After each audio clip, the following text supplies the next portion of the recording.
Good afternoon, sir. Good afternoon, sir.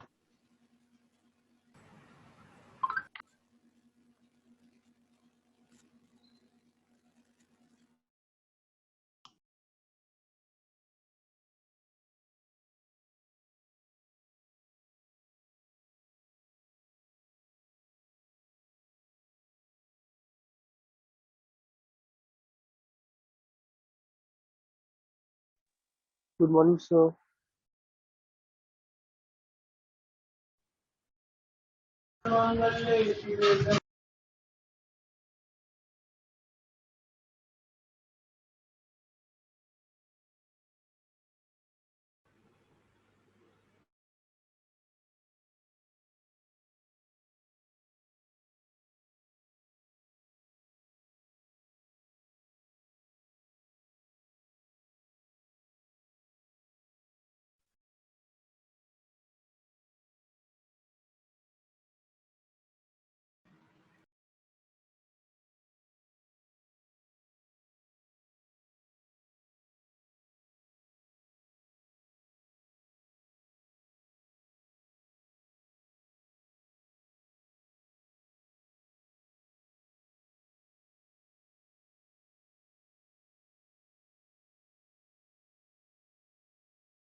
Good afternoon class. Okay students, मेरी आवाज आ रही है आप लोगों को सभी को? Yes, sir. Yes, sir. Yes, sir. Yes, sir. थोड़ा सा आज मेरा उधर सामने कंस्ट्रक्शंस का हो रहा है, इसलिए आवाज वहां पे ज्यादा आ रही थी, इसलिए मैं इधर आ गया। इसलिए मैं मोबाइल से भी ज्वाइन हूँ। तो हम लोग आज जैसे कि सिस्टम सिस्टम पे नहीं है तो शेयर नहीं कर पाएंगे, लेकिन ये है कि थोड़ा सा हम लोग बातें करेंगे कि और चीजें जो यूज करते हैं हम लोग। अभी तक जो सिलेबस में देखा हम लोगों ने कि डिजिटल इलेक्ट्रॉनिक्स का फंडामेंटल कैसे आपका यूज किया जाता है, सिंपल कि उसमें बाइनरी नंबर्स का कन्वर्जन, कोडिंग, कैरेक्टर कोड्स का देखा था। तो इसी तरह से जो आपका सिंपल कैरेक्टर कोड कन्वर्जन है, एस्काई कोड कन्वर्जन है, वो सारी चीजें देखी। आप लोग को किसी भी फॉर्मेट में कन्वर्जन में कोई टॉपिक में कोई दिक्कत आ रही है किसी को तो बताइएगा। अच्छा ये Sir, बताइए आप पहले तो हाँ अभी एक सेकंड बेटा, अभी ये बताइए कि आपको जो भी सारी क्लासेस हुई आज, कोई क्लास ऐसी तो नहीं ऐसा ना हुई कोई भी? आप लोग क्या करिए, sir, कोई भी क्लास अगर आप नहीं होती है, जैसे बाई चांस क्लास नहीं हो पाती है किसी वजह से, तो आप मुझे इन्फॉर्म कर दिया करिए कि जैसे कि कोई क्लास नहीं हुई है या ट्यूट नहीं हुआ या लैब नहीं हुई, तो जैसे ही इससे लैब क्लास स्टार्ट होती है 10-5 मिनट आप वेट करते हैं, और 10 मिनट्स तक या 15 मिनट तक कोई क्लास नहीं होती है और कोई मैसेज नहीं आता है उसके करस्पॉन्डिंग, तो आप मुझे इन्फॉर्म कर देंगे कोई भी स्टूडेंट। तो इससे रहेगा कि क्लास कंडक्शन में मैं हूँ तो उसे क्लियर हो जाएगा और मैं उसको अरेंज नहीं कर पाऊंगा। ये बात बतानी थी आपको। आज तो सारी क्लासेस हुई हैं, सभी सारी। yes, sir. आज लैब भी कोई है आपकी डिजिटल इलेक्ट्रॉनिक्स की? Sir, not for BCA, sir, 22. अच्छा अच्छा, तो डिजिटल इलेक्ट्रॉनिक्स की अभी कोई कितनी लैब हो चुकी हैं? Sir, none for 22. अच्छा, एक भी नहीं हुआ है। हाँ, वो मैम ने क्लासेस नहीं ली थी और उसकी वजह से, तो चलिए वो जल्दी ही ऐसा है कि थोड़ा हेल्थ इश्यू सभी का है, तो इसलिए नहीं लिया उन्होंने। तो क्लास ले लेंगे जब भी जल्दी से कवर करेंगे। हम लोग पढ़ तो रहे ही हैं साथ में, और बाकी सारी क्लासेस जो भी क्लासेस हो रही हैं सभी आपको समझ में आ रहा है? किसी को कोई किसी क्लास से कोई डाउट, कोई चीज़ें? No, sir. ऑनलाइन मोड में आप लोग पढ़ रहे हैं धीरे धीरे करके। इसमें ऐसा होता है कि धीरे धीरे आप उसको लेक्चर को, वीडियो लेक्चर दोबारा रिवाइज किया करिए, देखा करिए। जैसे मैं यूट्यूब पे भी डाल देता हूँ, तो उनको देखिए, उसके बाद बार बार उसको वीडियो को देखने के बाद फिर उसके जो डॉक्यूमेंट्स हैं उनको पढ़िए, फिर अपने नोट्स बनाइए, फिर डाउट होता है तो ट्यूटोरियल क्लास या किसी उसमें पूछ सकते हैं। तो ये सारी चीज़ें हैं और हम लोग धीरे धीरे करके पढ़ रहे हैं। तो करेक्टर कोड में, हाँ अभी किसी ने पूछा था स्काई कोड, तो बेटा स्काई कोड में क्या आपको नहीं आ रहा है, क्या चीज प्रॉब्लम आ रही है? Sir, cyclic. Cyclic sky code, okay. तो cyclic No, no, sky sir, code only अब sir. Only cyclic. तो Yes, sir. हाँ, आज थोड़ा सा मैंने बताया कि इशू है, मैं उसमें दिखा नहीं पाऊंगा, कंप्यूटर पे नहीं हूँ। तो Yes, sir. Cyclic Yes, sir. Code, हाँ साइक्लिक कोड का बेटा ये मीनिंग है कि जैसे कि हम लोगों ने कल एग्जांपल भी ट्यूटोरियल क्लास में किया था कि जो भी आपका बाइनरी कोड दिया रहता है, ग्रुप ऑफ बाइनरी कोड, वो 4 बिट का हो, 3 बिट का हो, 5 बिट का हो, तो उसमें जब आप ऑपरेशन परफॉर्म करते हैं तो उसको जो ग्रुप ऑफ बाइनरी बिट दी हुई है, 0 1 का फॉर्मेट दिया हुआ है, जैसे कि 0 1 1 है, 1 1 0 0 जो आप एग्जांपल देखते हैं, तो Yes, sir. उस ग्रुप को कोड वर्ड बोला जाता है। उस चीज को हम लोग कोड वर्ड बोलते हैं। तो जो कोड वर्ड है, अब इस तरह के साइक्लिक कोड वर्ड ये आता है कि गिवन कोड वर्ड जो आपका है साइक्लिक नेचर का है कि नहीं। फर्स्ट क्वेश्चन आता है इस तरह के टॉपिक में। तो अगर कोड वर्ड साइक्लिक नेचर का है या नहीं है, इसको चेक करना है। इसका तरीका हम लोगों ने किया था कि अगर आप राइट मोस्ट बिट को, राइट मोस्ट बिट जो है राइट साइड में, आपके हाथ के राइट साइड में जो बिट रहती है, उस बिट को आप मूव करें और उसको लेफ्ट मोस्ट पे ले जाएं, और Yes, बाकी sir. सबको That's the doubt. हाँ। Sir, तो हाँ actually in बोलिए। the questions C1 and C2 this thing is happening, sir. Right shift करें या left shift करें, दोनों एक ही है, confusion हो रहा था, तो उसमें मैंने। उसमें Yes, sir. जनरली बेटा कि बाय डिफॉल्ट जो है आपके फॉर्मूले में दिया हुआ है कि लेफ्ट शिफ्ट करिए, लेफ्ट में मूव करिए बाय डिफॉल्ट, क्योंकि स्पेसिफिकली दिया नहीं है राइट शिफ्ट करने के लिए, तो लेफ्ट मूवमेंट करेंगे। Yes, जो last bit A N minus one वाली बढ़ती है, उस ए एन माइनस वन को ए जीरो के पहले ले जाएंगे। तो डेफिनेशन में भी हम okay, लोगों sir. ने लिखा, Okay, so जैसे that कि was अगर, only doubt. हाँ, तो उस तरह से जब करेंगे तो वो साइक्लिक, तब जो फाइनल कोड आता है, अगर वो कोड हमारे सेट में बिलोंग करता है, तब हम कहते हैं कि ये वाला कोड जो आया है वो आपका गिवन कोड साइक्लिक कोड है। और इसी तरह से सारे कोड जो है वो अगर बिलोंग करते हैं सेट में, तो हम कह सकते हैं कि आपका ये जो complete set cyclic code, cyclic nature का है। Right, तो ये yes. चीज है, ठीक है। और कोई डाउट प्रीवियस टॉपिक में किसी को?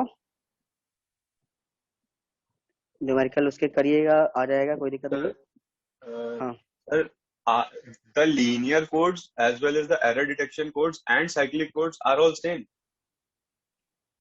सेम नहीं है ये, आपस में जैसे हम लोगों ने जो साइक्लिक कोड की डेफिनेशन लिखी, तो उसमें ये लिखा है कि पहला कंडीशन यही होना चाहिए कि कोई भी कोड The वर्ड अगर code should be साइक्लिक है, linear. लीनियर।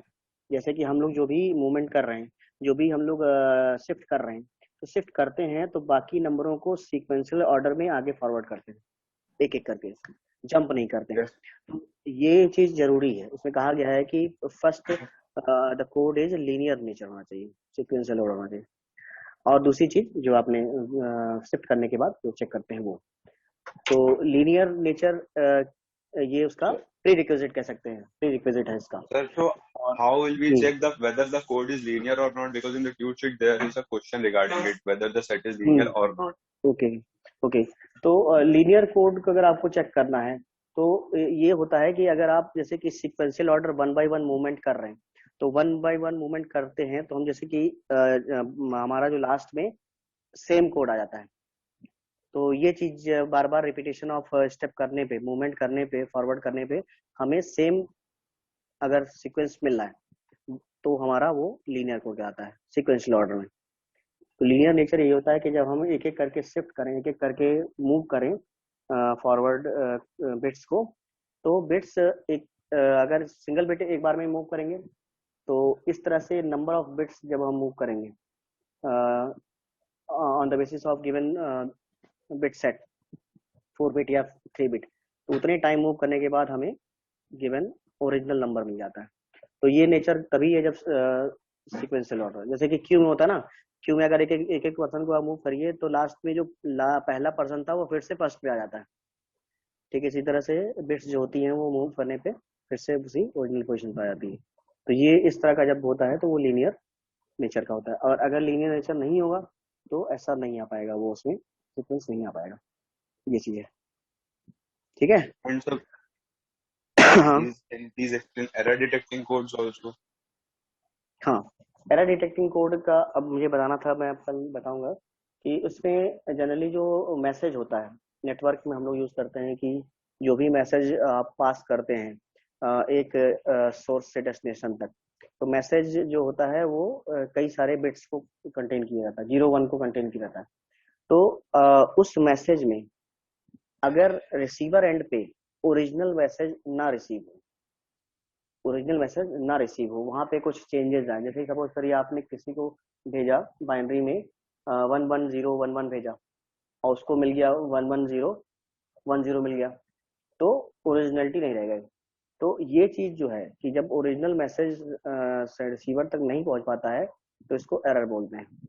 तो हम लोग क्या करते हैं कि एक मेथड लगाते हैं, जैसे हैमिंग कोड मेथड जो हम लोग पढ़ेंगे तो वो आपको आएगा कि उसमें होता क्या है कि आप मैसेज में ये फाइंड करते हैं कि किस लोकेशन पे आपका चेंज आया है, किस लोकेशन पे एरर आई है। तो उसके आपको जब न्यूमेरिकल बताएंगे तो उसमें तरीका बताया जाएगा कि कैसे इवन पैरिटी बिट और पैरिटी बिट देखते हैं और हैमिंग कोड का मेथड यूज करते हैं। तो उससे हमें पोजीशन पता चल जाती है कि जैसे कि मान लिया कि 7 नंबर हैं, तो पोजीशन नंबर 5 पे या 6 पे कोई नंबर चेंज हो रहा है। तो जैसे ही आप एरर को फाइंड कर लेते हैं, पोजीशन फाइंड कर लेते हैं, इस प्रोसेस को एरर डिटेक्शन बोलते हैं। और एरर डिटेक्शन होने के बाद आप क्या करेंगे, उस पोजीशन पे मैसेज को चेंज कर देते हैं, बिट को चेंज कर देते हैं। अब जैसे आपको पता चल गया कि कोई मैसेज आया उसमें 5th पोजीशन पे एरर है। एरर है मतलब कि वहां पे जो लिखा है वो गलत लिखा हुआ है। तो बाइनरी में तो दो ही चीज लिखी रहती है, या तो 0 तो 1। तो अगर आपने ये डिसाइड यस कर लिया कि पर्टिकुलर बिट आपकी गलत है और वहां पे 1 लिखा हुआ है, तो आपको क्या कर देंगे, उसको 0 कर देंगे।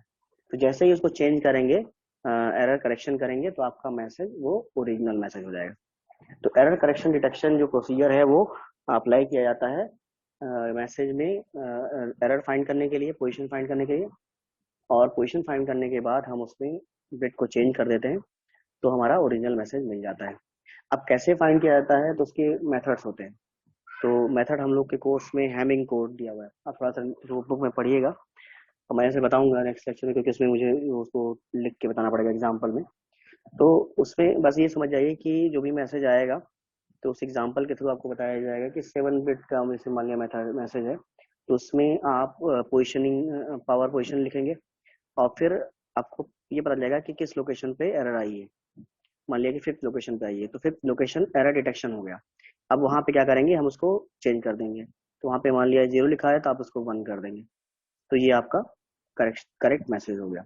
इसका जो न्यूमेरिकल आता है तो इसी तरह आता है कि आप मैसेज दिया रहेगा और उसमें मेथड हैमिंग कोड मेथड के थ्रू, हम लोग में हैमिंग कोड मेथड ही है, तो हैमिंग कोड मेथड के थ्रू हम लोग क्या करेंगे कि मैसेज को डिटेक्ट करेंगे एरर को और करेक्ट कर लेंगे।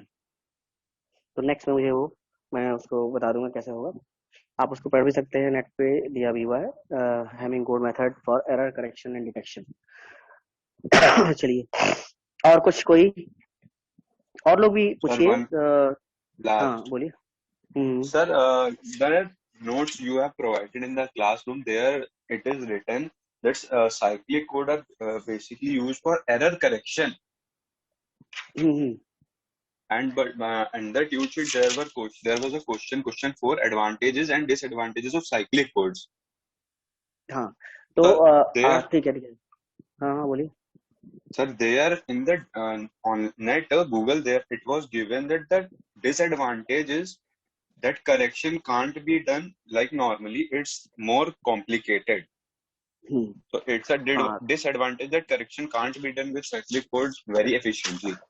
हाँ तो सही चीज, सब भी बातें आपने बताई कि जैसे कि जो सबसे पहले कहा कि आपने कि साइक्लिक कोड का यूज एरर करेक्शन में होता है, सही, एकदम सही बात है कि जब अभी साइक्लिक कोड जो हम लोग बार बार चेक करते हैं, रोटेशन करते हैं, मूवमेंट करते हैं, इसी कॉन्सेप्ट को हम लोग एरर डिटेक्शन में यूज करते हैं, बिट को मूवमेंट करने में, पैरिटी बिट फाइंड करने में करते हैं। तो इससे होता क्या है कि हमें को वो कोड वर्ड जो जो एरर होती है वो मिल जाती है। तो साइक्लिक कोड का यूज एरर डिटेक्शन में किया जा सकता है, करते हैं हम। लेकिन अब साइक्लिक कोड जैसे कि अगर आपका छोटा बिट है, छोटे नंबर हैं, छोटे मैसेज हैं, तब तो आसानी से आप मूवमेंट कर सकते हैं, शिफ्ट कर सकते हैं और उसको एक लोकेशन पे जाके आपको पता चल जाएगा। लेकिन अगर बड़े बड़े मैसेज होते हैं, बड़े बड़े बाइनरी नंबर होते हैं, 7 डिजिट, 16 डिजिट, 32 डिजिट्स के, तो उन मैसेजेस में ये फाइंड करना, अप्लाई करना इतना आसान नहीं होता है। उसमें हम लोग दूसरी टेक्निक्स या मॉडर्न टेक्निक या कंप्यूटराइज्ड वे में करते हैं। जैसे मैनुअली हम लोग अगर निकालेंगे एरर को तो वो निकालना पॉसिबल नहीं होगा। जैसे आपको अभी मैं जब बताऊंगा साइक्लिक वो एरर डिटेक्शन को, तो सेवन सेवन बिट का मैसेज का एग्जांपल देंगे। तो 7 बिट का मैसेज का एग्जांपल में आप मतलब लगभग एक डेढ़ पेज आपको उसको सॉल्व करने लगेगा। ऐसे ही जब आपका 16 बिट या 32 बिट होता है तो उसमें और ज्यादा कॉम्प्लेक्सिटी बढ़ जाती है। जो प्रोसीजर है एरर फाइंडिंग एरर डिटेक्शन का, तो वो लार्ज मैसेज में कॉम्प्लेक्स होता जाता है। तो इसीलिए ये जो नॉर्मल मैसेज बताया गया है कि जैसे कि आप साइक्लिक कोड का यूज करते हुए एरर डिटेक्शन करेंगे, तो वो इजी नहीं है। निकाल सकते हैं लेकिन टफ, मैनुअली नहीं निकाल सकते हैं उसको, कंप्यूटराइज वे में निकाल सकते हैं, इसलिए वो लिखा गया है। ठीक है, ये नेट पे ओके सही जी, लिखा हुआ है, लेकिन तरीका तो थैंक यू है ही सर। भाई, जो मेथड है तो उसको करना तो पड़ेगा। ठीक है। यस और कोई बहुत बहुत अतुल यज्ञेश्वरी बहुत बढ़िया आप पूछते हैं। और कोई भाई नेक्स्ट टॉपिक, कोई भी कुछ भी पूछना हो, जैसे आज लोग कोई दिक्कत नहीं, हम लोग रिवाइज ही कर सकते हैं पिछला। सर हाँ। Sir what are signed binary numbers? Hmm हाँ, वेरी गुड बेटा। साइन बाइनरी नंबर हम लोगों ने किया था। देखिए जो भी अगर बाइनरी नंबर छोड़ दें, सिंपल साइन नंबर देखें, तो कोई भी नंबर जब होता है तो आप से कोई भी डिजिट में बात करता है तो कहता है कि +5 -7 +8 -10। तो ये जब आपसे बात कहता है तो आप कहते हो कि आप उस नंबर को साइन के थ्रू बता रहे हो, पॉजिटिव नेगेटिव साइन के थ्रू बता रहे हो। दो ही तरह के साइन होते हैं, या को कोई नंबर आपका पॉजिटिव होगा तो नेगेटिव होगा। तो इस जो डिजिट का कॉन्सेप्ट आपने पॉजिटिव नेगेटिव का पढ़ा हुआ है अभी तक, तो इसी तरह का कॉन्सेप्ट हम लोग बाइनरी में भी यूज करते हैं। तो बाइनरी में जो नंबर लिखे जाते हैं उनमें हम लोग साइन बाइनरी नंबर को रिप्रेजेंट करते हैं, उसका एक कॉन्सेप्ट होता है। तो साइन बाइनरी नंबर अगर आपको रिप्रेजेंट करना हो तो जैसे कि भाई बाइनरी में तो हर चीज हम लोग अगर न्यूमेरिकल लिखेंगे तो लिख देंगे, आपने प्लस बना दिया, 7 लिख दिया, सब लोग समझ गए पॉजिटिव कह रहे हैं। -10 लिख दिया, सब लोग समझ गए माइनस नेगेटिव कह रहे हैं। लेकिन बाइनरी में तो सब कुछ 0 1 लिखा हुआ है, कैसे पता चलेगा कि कौन सा नेगेटिव कौन सा पॉजिटिव है? ये प्रॉब्लम आती है। तो इस प्रॉब्लम को दूर करने के लिए कि बाइनरी नंबर में कैसे पहचाने कि कोई नंबर पॉजिटिव है कोई नेगेटिव है, इसके लिए कंप्यूटर ने साइन बाइनरी रिप्रेजेंटेशन प्रारंभ किया। तो साइन बाइनरी रिप्रेजेंटेशन कॉन्सेप्ट को बिल्ड किया, जिससे कि हम नंबरों को बाइनरी फॉर्मेट में विद साइन लिख सकते हैं, विद साइन लिख सकते हैं। तो अगर हम बाइनरी फॉर्मेट में साइन बाइनरी नंबरों को लिखते हैं तो उसमें दो सेक्शन आते हैं, दो पार्ट आते हैं। पहला पार्ट जो लेफ्ट साइड होता है उसको हम लोग साइन बिट बोलते हैं, साइन बिट बोलते हैं। और जो राइट साइड में पार्ट होता है उसको मैग्नीट्यूड बोलते हैं, उसको मैग्नीट्यूड बोलते हैं। तो जो साइन बिट का पोर्शन होता है वो सिंगल बिट का होता है, उसके लिए एक बिट अलॉटेड है, 0 या 1, एक बिट अलॉट, एक बिट की जगह उसको दी गई है, लेफ्ट में होती है, लेफ्ट मोस्ट बिट होती है जो, वो एक बिट की होती है। और बाकी बचे हुए जो बिट होती हैं वो सारी किसके लिए हैं? वो सब आपके मैग्नीट्यूड के लिए है, वैल्यू के लिए है। जो भी नंबर रहेगा उसकी बाइनरी इक्विवेलेंट वैल्यू के लिए होता है। ये कॉन्सेप्ट होता है साइनरी बाइनरी साइन बाइनरी डेट का। अब जैसे कि मैंने बताया कि दो सेक्शन है, एक आपका साइन बिट है, दूसरा आपका मैग्नीट्यूड है। तो जब साइन बिट होती है उसकी दो वैल्यूज होती हैं, या तो 0 या तो 1, क्योंकि एक ही बिट जगह है, उसमें दो बिट हो नहीं सकती है, तो 0 1 दो ही रहेगा। तो अगर 0 लिखा रहता है, 0 लिखा रहेगा, साइन बिट की वैल्यू 0 रहेगी, तो इसका मीनिंग है कि आपका नंबर पॉजिटिव है। पहचानने के लिए 0 अगर बिट साइन बिट की वैल्यू है तो इसका मतलब है कि नंबर पॉजिटिव है। अगर 1 लिखा हुआ है तो इसका मतलब है कि नेगेटिव नंबर है। ये बाइनरी में होता है कि अगर साइन बिट की वैल्यू 0 है तो पॉजिटिव है, साइन बिट की वैल्यू 1 है तो नेगेटिव है। क्लियर है? अब मैग्नीट्यूड सेक्शन में क्या है? मैग्नीट्यूड पार्ट में क्या है कि जो बाइनरी नंबर जैसे होगा उसका इक्विवेलेंट, सॉरी, जो नंबर होगा उसका इक्विवेलेंट बाइनरी नंबर लिखा जाएगा। जैसे कि आपका 7 है, आपने लिखा +7, तो +7 को जब हम लोग लिखेंगे तो क्या लिखेंगे? 0 लिखेंगे साइन बिट में, और मैग्नीट्यूड में 1 1 1 लिख देंगे बाइनरी में। तो जो टोटल हो जाएगा आपका 1 और 1 1 1, मतलब 4 1 हो जाएंगे टोटल। तो ये 4 1 अगर साइन मैग्नीट्यूड फॉर्म में लिखा हुआ है तो मतलब ये है कि ये +7 की वैल्यू लिखी हुई है। अगर आपने वो लिख दिया, सॉरी नहीं सॉरी 0111 लिखा। तो 0111 0111 जो हो जाएगा वो +7 को रिप्रेजेंट करेगा। इसी तरह से अगर आपसे कहा गया कि -7 को रिप्रेजेंट करिए, लिखिए, तो -7 को कन्वर्ट करने के लिए वो क्या करेगा, माइनस के इस प्लेस पे साइन बिट की वैल्यू 1 कर देगा और 7 की मैग्नीट्यूड वैल्यू क्या हो जाएगा, 111। तो आपकी जो टोटल वैल्यू हो जाएगी 1111, मतलब 4 1 हो जाएंगे। तो +1 की वैल्यू 0 1 1 1 होगा और -1 की वैल्यू जो होगी वो 1 मतलब 4 1 होंगे। ये जो हमने बताया ये साइन मैग्नीट्यूड फॉर्म बताया किसी भी नंबर को अगर हम लोग बाइनरी में लिख रहे हैं।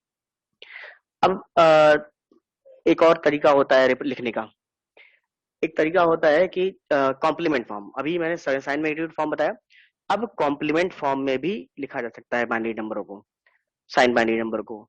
तो कॉम्प्लीमेंट फॉर्म में दो तरीके होते हैं, पहला होता है वंस कॉम्प्लीमेंट फॉर्म और दूसरा होता है टूस कॉम्प्लीमेंट फॉर्म। तो अगर आप वंस कॉम्प्लीमेंट फॉर्म लिख रहे हैं तो वंस कॉम्प्लीमेंट फॉर्म में हम लोग करते क्या है कि जो नंबर होता है उस, अब साइन बिट से कोई छेड़छाड़ नहीं होती है, sign bit as it is लिखा जाएगा। अगर जैसे आपने +1 लिखा, +7 मान लिया, वही क्वेश्चन है, तो +7 लिखा है तो साइन बिट में आप 0 ही लिखेंगे और बाकी मैग्नीट्यूड में क्या करेंगे, कॉम्प्लीमेंट निकालेंगे। कॉम्प्लीमेंट का मतलब होता है कि जो लिखा है उसको रिवर्स कर दो। तो हमने लिखा था कि 7 का 111 होता है, तो उसका कॉम्प्लीमेंट क्या हो जाएगा, 000 हो जाएगा। तो जो वंस कॉम्प्लीमेंट फॉर्म हो जाएगा +7 का वो 0 0 0 0 मतलब 40 हो जाएंगे +7 का। अगर -7 का आपको वंस कॉम्प्लीमेंट फॉर्म लिखना है तो साइन बिट तो 1 ही रहेगी और बाकी जो मैग्नीट्यूड है उसको हम लोग वंस कॉम्प्लीमेंट कर देंगे। तो आपका 1 0 0 0 1 0 0 आपका -1 का वंस कॉम्प्लीमेंट फॉर्म में लिखा गया है। क्लियर है? अब टूस कॉम्प्लीमेंट फॉर्म में कैसे करेंगे? टूस कॉम्प्लीमेंट फॉर्म में होता क्या है, अगर रिप्रेजेंटेशन कर रहे हैं, ये तरीके हैं, लिखने के तरीके हैं साइन नंबरों को। तो टूस कॉम्प्लीमेंट फॉर्म में अगर करते हैं तो हम लोग करते क्या है कि वंस कॉम्प्लीमेंट निकालते हैं, उसमें बाइनरी 1 ऐड करते हैं, वंस कॉम्प्लीमेंट निकालते हैं और बाइनरी 1 ऐड करते हैं। तो इसके लिए करेंगे क्या कि जैसे कि अगर +7 है तो उसको हम लोग अगर निकालना है तो साइन बिट का तो 0 ही रहेगा और बाकी मैग्नीट्यूड का वंस कॉम्प्लीमेंट पहले आपका 0 0 0 निकलेगा और इसमें 1 बिट ऐड की जाएगी तो 0 0 1 हो जाएगा। तो हमारा आंसर जो हो जाएगा 0 और 0 0 1 टूस कॉम्प्लीमेंट फॉर्म में। इसी तरह से अगर -7 का निकालेंगे तो साइन बिट तो 1 हो जाएगी और बाकी आपका 1 0 0 1 हो जाएगा। तो ये टूस कॉम्प्लीमेंट फॉर्म है वो। इस तरह से हम लोग, आपको दिया रहेगा कि वंस कॉम्प्लीमेंट फॉर्म में लिखिए कि टूस कॉम्प्लीमेंट फॉर्म में लिखिए कि आप साइन मैग्नीट्यूड फॉर्म में लिखिए। इस तरह से रिप्रेजेंट किया जाता है। आप उसमें नोट्स में देखिएगा, आपको गूगल क्लास में ये एग्जाम्पल करके दिखाया गया, उसमें मतलब हो सकता है नंबर को दूसरा लिया हो लेकिन ऐसे करते हैं। क्लियर है? साइन बाइनरी नंबर का रिप्रेजेंटेशन क्लियर है आपको? आपने जो पूछा यस था। Sir, yes sir. Okay okay, इसको आप करके देखेंगे तो आ जाएगा। और कोई किसी को, और कोई टॉपिक किसी को पिछला जो नहीं है? पिछला समझना जरूरी है क्योंकि आगे समझने के लिए वो जरूरी हम लोग को होता है।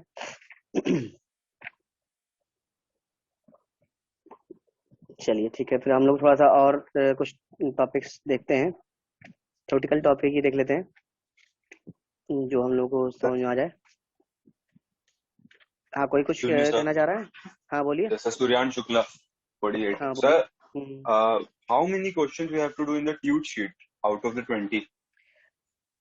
बेटा इसमें यह है कि अब लिखने तो सभी कर सकते हैं, करने को आप सब कर सकते हैं, तैयार सब करना है, लेकिन ट्यूट जो है 10 क्वेश्चन हम लोग कहते हैं कि 10 क्वेश्चन आप उसमें, तो हर टॉपिक से कम एक एक क्वेश्चन, मतलब एक या दो क्वेश्चन लेके 10 क्वेश्चन जो सब बड़े वाले सब्जेक्टिव क्वेश्चन हैं उन क्वेश्चन को करिए।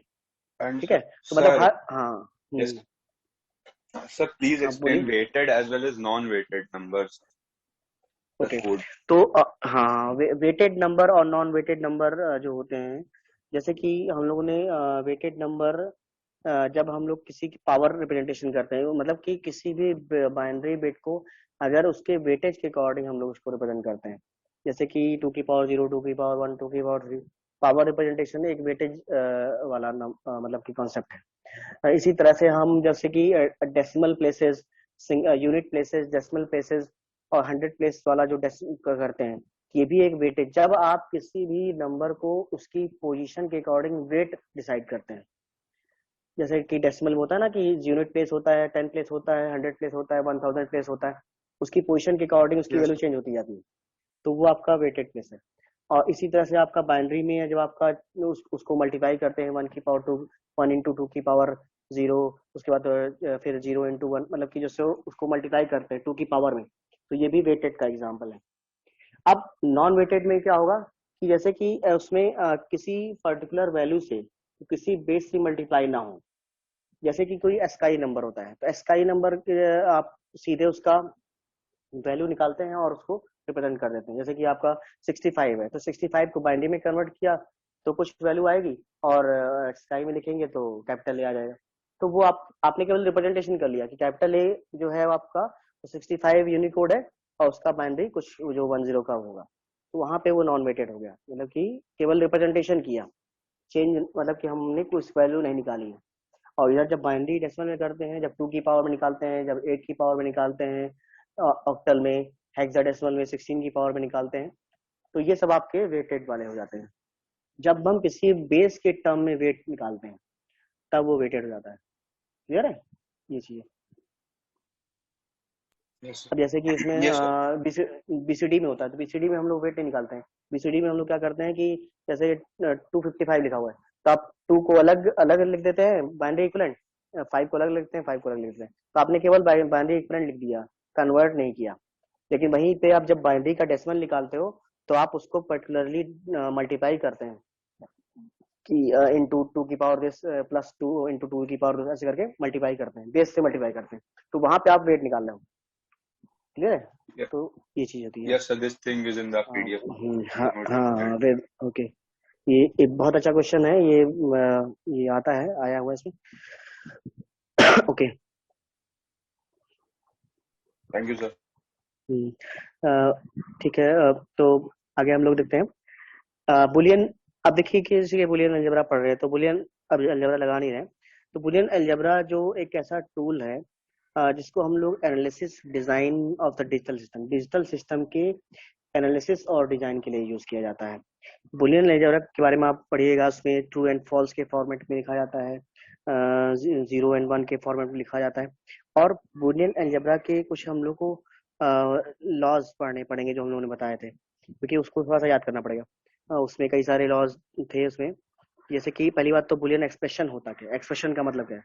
जब भी हम एक्सप्रेशन की बात कहते हैं तो एक्सप्रेशन का मतलब है कि आप जो वो है जैसे कि हम इक्वेशन बनाते हैं तो इक्वल के लेफ्ट में कुछ रखते हैं, इक्वल के बाद कुछ रखते हैं, तो जब हमारा एक इक्वल साइन के लेफ्ट और राइट में अल्फाबेट्स लिखे हों या साइन वैल्यू की जा रही हो, इसको हम लोग एक्सप्रेशन बोलते हैं।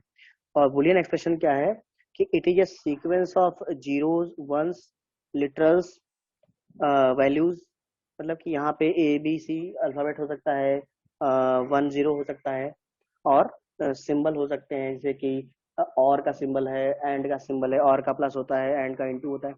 तो सिंबल्स, अल्फाबेट्स, 0 या 1, इनको जब हम लोग एक फॉर्म में लिखेंगे तो उसको हम लोग बोलते हैं बुलियन एक्सप्रेशन बोलते हैं। और बुलियन फंक्शन क्या होते हैं? बुलियन फंक्शन वो फंक्शन है जिसमें कि कोई, जैसे कि आपका f equal to A into B plus C, मतलब कि आप एक f मतलब फंक्शन निकाल रहे हैं कि कोई वैल्यू ए का इनपुट है, बी का इनपुट है, ये एंड हो रहा है, और इसमें हम सी की वैल्यू को और कर रहे हैं। तो एंड का मतलब होता है कि आप कंबाइन करते हैं, जैसे आप अभी किसी वैल्यूज को, जैसे कि अगर एक वैल्यू होती है, एक इनपुट के लिए 4 कॉम्बिनेशन बनते हैं, सॉरी, एक इनपुट के लिए 2 कॉम्बिनेशन बनते हैं, 0 या 1, या तो एक इसके लिए 0 हो गया तो 1 होगी बाइनरी में। और अगर 2 इनपुट हैं ए बी, तो उसमें 4 कॉम्बिनेशन बनते हैं। कौन कौन से? 00011011, ये 4 कॉम्बिनेशन बनते हैं। इसी तरह से 3 इनपुट अगर हैं, 3 जैसे ABC है तो आपके कितने कॉम्बिनेशन बनेंगे? 6 बनेंगे, सॉरी 8 बनेंगे। तो मतलब कि कॉम्बिनेशन कैसे बदलना है, ये 2 की पावर में बन रहे हैं, 2 की पावर n में बन रहे हैं। जैसे कि अगर n की वैल्यू आपके नंबर ऑफ वेरिएबल्स है, नंबर ऑफ वेरिएबल्स जो होते हैं वो उसके इनपुट बताते हैं। मैंने बताया कि एक वेरिएबल अगर है तो 2 की पावर 1 कितना होता है? 2 होता है। तो 2 इनपुट बने, 0 1। अगर वेरिएबल की वैल्यू 2 है, AB है, तो 2 की पावर 2 कितना होता है? 4 होता है। 4 इनपुट बनते हैं। ये बेसिक बता रहा हूँ कि जब आप टेबल बनाते हो। इसी तरह से आपका अगर 3 वेरिएबल है, 2 की पावर 3, तो 2 की पावर 3 8 होता है। तो 8 कॉम्बिनेशन बनेंगे। जैसे टेबल बनाते हैं तो टेबल बनेंगे। तो जब ट्रुथ टेबल बनाते हैं आप, ट्रुथ टेबल जब बनाएंगे तो उसमें 8 कॉम्बिनेशन बनेंगे। अब ऐसे ही अगर आपके 4 वेरिएबल्स हैं ABCD, तो उसमें टेबल में कितने बनेंगे? 2 की पावर 4 16 कॉम्बिनेशन बनेंगे। तो 2 की पावर n जो फॉर्मूला है, अगर n is the number of variable, then we have only 2 की पावर n इनपुट्स। ये हमें याद रखना पड़ेगा। जब हम लोग सर्किट डिजाइन करते हैं, लॉजिक बनाते हैं, लॉजिक गेट बनाते हैं या टेबल बनाते हैं, तो हमें ये पता होना चाहिए कि कितने इनपुट बनते हैं। बुलियन वेरिएबल्स क्या होते हैं? बुलियन वेरिएबल्स ऐसे वेरिएबल होते हैं which takes the value in some form. Value लेते हैं वो, जैसे कि AB ऐसे करके। बुलियन कांस्टेंट जो होता है वो 0 या 1 होता है। बुलियन वेरिएबल क्या होता है? Any character in the lower case और अपर केस। कोई वेरिएबल बुलियन वेरिएबल कहलाएगा अगर वो लोअर केस या अपर केस में लिखा गया है। सिंबल ऑफ इक्वलिटी, तो अगर आप इक्वल साइन यूज करेंगे तो वो एक्सप्रेशन में यूज होता है। डॉट साइन जो यूज होता है वो आपका लॉजिक और सॉरी एंड के लिए रिप्रेजेंट किया जाता है। और जो प्लस साइन होता है वो आपका और के लिए रिप्रेजेंट किया जाता है। और एक चीज और, वो हमेशा एक्सप्रेशन में एक बहुत ज्यादा चीज होती है, बार लिखा होता है। तो अगर किसी बुलियन वेरिएबल के ऊपर लाइन खींची हुई है, जैसे ए, उसको हम लोग बार बोलते हैं। तो बुक्स में ए बार जो होता है वो क्या कहलाता है? कॉम्प्लीमेंट का होता है। इसका मतलब है कि जो वैल्यू होगी उसका रिवर्स हो जाएगा, नॉट। और कहीं कहीं बुक में डैश लिखा होता है, तो अगर ए ऊपर में डैश लिखा हुआ है तो उसको भी हम लोग कॉम्प्लीमेंट बोलते हैं। तो बार या डैश ये आपका कॉम्प्लीमेंट शो करता है। ये बहुत इंपॉर्टेंट, हर जगह यूज करते हैं। ए बार का मतलब ये है कि अगर ए की वैल्यू 0 है तो ए बार की वैल्यू 1 हो, ए की वैल्यू 1 है तो ए बार की वैल्यू 0 हो। मतलब A bar represent the complement of that given variable. ये हम लोग यूज करते हैं।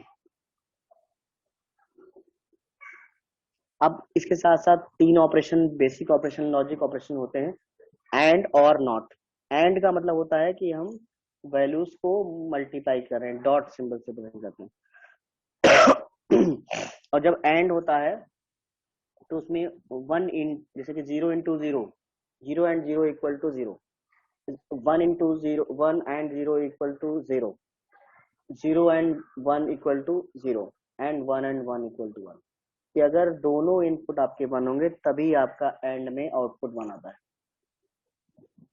इसी तरह से और जो होता है उसमें 0 और 0 0 होता है, 0 और 1 1 होता है, 1 और 0 1 होता है, और 1 1 1 और 1 1 होता है। मतलब कि और में क्या होता है, कोई भी एक 1 रहेगा तो वो 1 मिलेगा।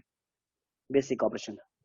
नॉट ऑपरेशन अभी हमने बताया कि नेगेशन होता है, 0 का 1 करता है, 1 का 0 करता है। तो ये ऑपरेशन बार बार यूज करते हैं हम लोग।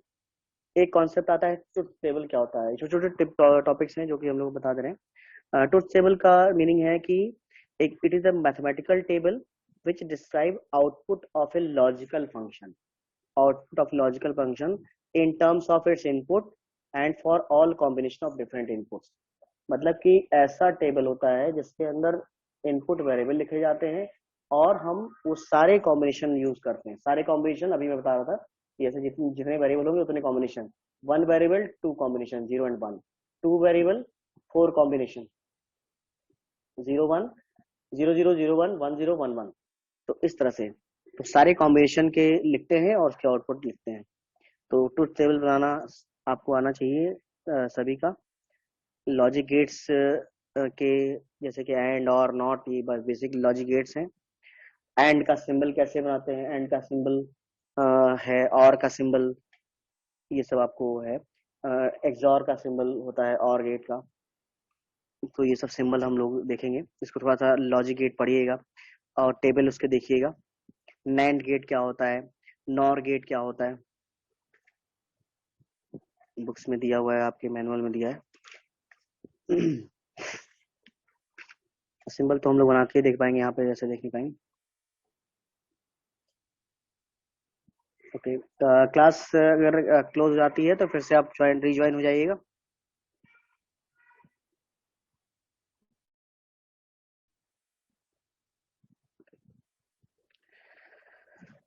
बुलियन एक्सप्रेशन, लॉजिक गेट्स, ये आपको पढ़ना है। देखना है सिंबल क्या होता है उसमें क्योंकि और एक्सप्रेशन जो हम लोगों ने बताए थे उसको सॉल्व करके देखना है कि कैसे सॉल्व होता है डी मॉर्गन थ्योरम के थ्रू।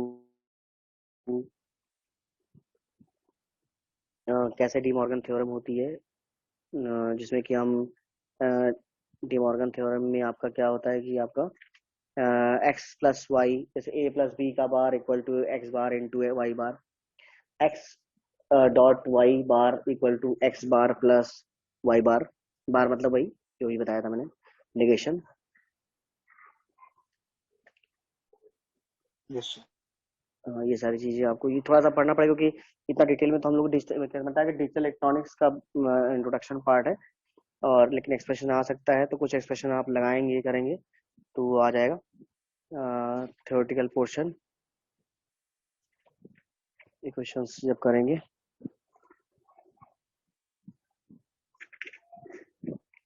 एक चीज और यूज करेंगे, जैसे कि आप लोग कैनोनिकल फॉर्म जानते हैं। कैनोनिकल फॉर्म क्या होती है? कैनोनिकल फॉर्म मतलब होता है कि किसी भी एक्सप्रेशन को लिखना कैनोनिकल फॉर्म में, सम ऑफ प्रोडक्ट और प्रोडक्ट ऑफ सम, दो चीजें होती हैं। अब जैसे सम ऑफ प्रोडक्ट अब कहते हैं, तो इसका मीनिंग ये है कि सम ऑफ प्रोडक्ट मतलब कि जैसे कि ए इंटू बी लिखा हुआ है और प्लस सी इंटू डी, तो ये चीज क्या है, सम ऑफ प्रोडक्ट। मतलब कि प्रोडक्ट ए इंटू बी का हुआ है, सी इंटू डी का हुआ है और उनका सम हो गया है। इसको एसओपी फॉर्म कहते हैं, सम ऑफ प्रोडक्ट फॉर्म कहते हैं, कि जब आपका प्रोडक्ट हो उनका सम किया जाए। और दूसरा होता है प्रोडक्ट ऑफ सम, जो रिवर्स है, ए प्लस बी ब्रैकेट में सी प्लस डी, ए प्लस बी ब्रैकेट में डॉट सी प्लस डी दूसरे ब्रैकेट के अंदर है, तो ये क्या है, प्रोडक्ट ऑफ सम है, पॉस। तो एसओपी फॉर्म और पीओएस फॉर्म में हम लोग किसी भी एक्सप्रेशन को कन्वर्ट कर सकते हैं। जैसे कि मैंने आपसे बोला कि ए इंटू बी लिखा हुआ है ब्रैकेट के अंदर प्लस सी इंटू डी लिखा हुआ है, तो ये आपका सम ऑफ प्रोडक्ट फॉर्म है। इसको अगर आप पीओएस फॉर्म में करेंगे तो ए प्लस बी ब्रैकेट के अंदर इंटू सी प्लस डी दूसरे ब्रैकेट में हो जाएगा, तो ये आपका प्रोडक्ट ऑफ सम फॉर्म होगा। तो एसओपी फॉर्म को पीओएस में बदलना, पीओएस को एसओपी में बदलना, ये आना चाहिए। दूसरी चीज जो एसओपी होता है, सम ऑफ प्रोडक्ट होता है, उसको हम लोग बोलते हैं सम ऑफ मिन टर्म बोलते हैं, स्मॉल एम से रिप्रेजेंट करते हैं। और जो प्रोडक्ट ऑफ सम होता है उसको हम लोग मैक्स टर्म से रिप्रेजेंट करते हैं, कैपिटल एम से। तो ये थोड़ा सा इन सब चीजों को आपको देखना पड़ेगा कि कैसे लिखा जाता है, कैसे कन्वर्ट किया जाता है। ये कन्वर्ट करने का आता है एक्सप्रेशन में जब हम लोग करेंगे, क्योंकि देखिए यूनिट्स में टॉपिक तो बहुत सारे हैं, ये पूरी डिजिटल इलेक्ट्रॉनिक्स इसमें दी हुई है, तो हम लोग सारी चीजें कवर कर सकते हैं, लेकिन यह है कि मेन चीजें। अब जैसे इसमें आपका cyclic code, sorry error detection बचा हुआ है, उसके बाद फिर आपका सिलेबस में बुलियन एक्सप्रेशन जो हम लोग सॉल्व करेंगे, कुछ एक्सप्रेशन करेंगे, कुछ आप लोग करेंगे। उसके बाद के मैप है, कॉर्नो मैप, तो कॉर्नो मैप का सॉल्यूशन, तो उसको करेंगे, इसमें डोंट केयर कंडीशन को करेंगे। तो इतना करने के बाद आपका फर्स्ट यूनिट कंप्लीट हो जाएगा, तो इसमें आपका टोटल डिजिटल इलेक्ट्रॉनिक्स का बेसिक्स आ जाएगा। इसके बाद सेकंड यूनिट इसका एप्लीकेशन पार्ट है, जिसमें कॉम्बिनेशन सर्किट है, बाकी वो सब के बारे में। तो डिजिटल इलेक्ट्रॉनिक्स तो है तो बहुत बड़ा सब्जेक्ट, लेकिन आपको ये चीजें करनी है, इसके सेक्शंस को रिवाइज करके करना है। टॉपिक्स आपस में अलग अलग हैं, इनको करना पड़ेगा। तो ये मैंने जैसे कि आज आपको बताया